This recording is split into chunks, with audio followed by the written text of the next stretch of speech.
What's up, YouTube family? Yo, you can't play boxing. Yo, we're gonna go over the 5 things that I learned watching the Lubin versus Fundora fight. Fundora pressure is hard to withstand for 12 rounds. So, Fundora, what he was doing, he's 6'5", number one. He throws about 80 punches, around.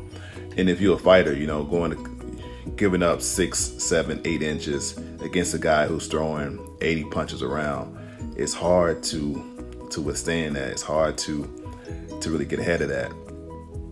And it's a cumulative thing.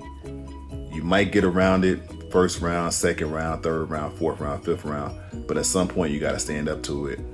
And with him keep coming at you, it's going to make it very hard. Fundora's offense is his defense.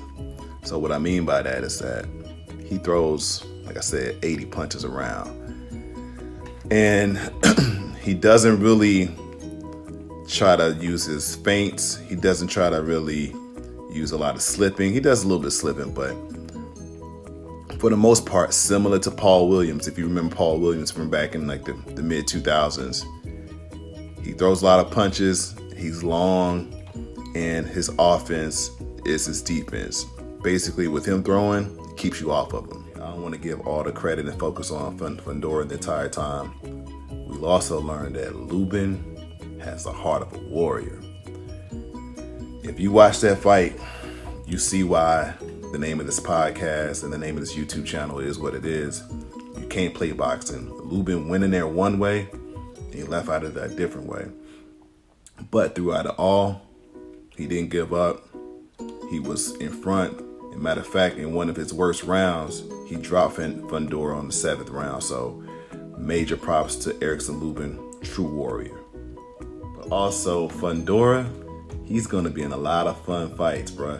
Like Fundora, his height, his ability to use volume of punches, him not caring about defense, him being rangy as hell, he will have a lot of entertaining fights in junior middleweight. I mean, can you imagine Fundora versus Charlo? Can you imagine Fundora if Spence comes up?